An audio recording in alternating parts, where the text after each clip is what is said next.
Hello student. आज हम experiment number 2 पे बात करते हैं।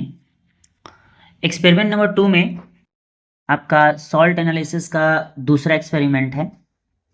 दिए गए अकार्बनिक लवण में उपस्थित अम्लीय तथा क्षारीय मूलकों की पहचान करना है।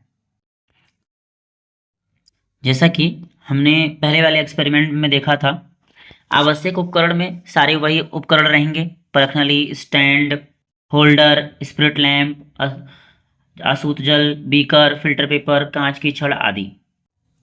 हम क्या करेंगे, एक एक कर करके सभी ग्रुप्स का केमिकल टेस्ट करेंगे। तो परखनली में हमने अकार्बनिक सॉल्ट लिया और उसमें तनु H2SO4 डाला, तो उसमें कोई क्रिया नहीं हुई, मतलब प्रथम समूह क्या है, अनुपस्थित है।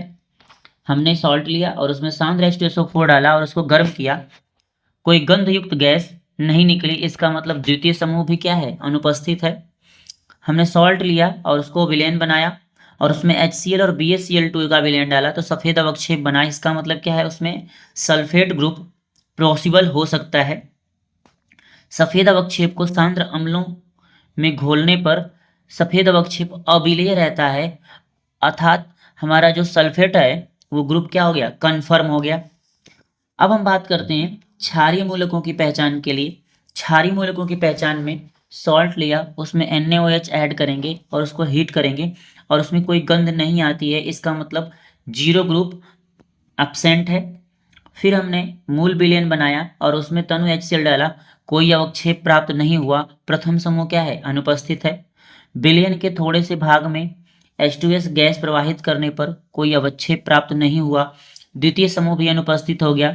शेष विलयन पर 2 से 3 बूंद सांद्र HNO3 मिला, गर्म किया, फिर उसको ठंडा करके उसमें NH4Cl NH4OH अधिकता में मिलाए तो कोई अवक्षेप प्राप्त नहीं हुआ, तृतीय समूह भी इसमें अनुपस्थित हो गया। उपरोक्त विलयन में H2S गैस प्रवाहित करी, सफेद अवक्षेप प्राप्त हुआ, अर्थात इसमें चतुर्थ समूह जो है, फोर्थ समूह क्या हो सकता है, प्रेजेंट हो सकता है। अवक्षेप को तनु HCl में डालकर उबाल कर अवक्षेप को 2 भागों में बांट लेते हैं। प्रथम भाग में NaOH की बूंदें मिलाने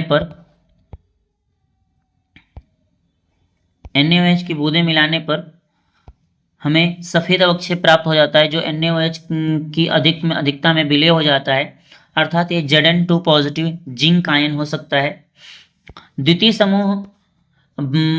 समूह जो होता है, जो अवक्षेप का द्वितीय समूह है, उसमें हमने पोटेशियम फेरोसाइनाइड मिलाया। द्वितीय अवक्षेप में हमने पोटेशियम फेरोसाइनाइड मिलाया, सफेद अवक्षेप प्राप्त हुआ, अर्थात इसमें जिंक कन्फर्म हो गया। दिए गए अकार्बनिक लवण में अम्लीय मूलक सल्फेट आयन तथा क्षारीय मूलक जिंक आयन उपस्थित हैं, अर्थात दिया गया अकार्बनिक लवण जिंक सल्फेट हो सकता है। इसके आगे आप सावधानियां इसमें लिख लेंगे पहले ही एक्सपेरिमेंट की तरह देख करके। ठीक है, ये आपका दूसरा एक्सपेरिमेंट रहा। Thank you. चैनल को सब्सक्राइब करिए और लाइक करिए।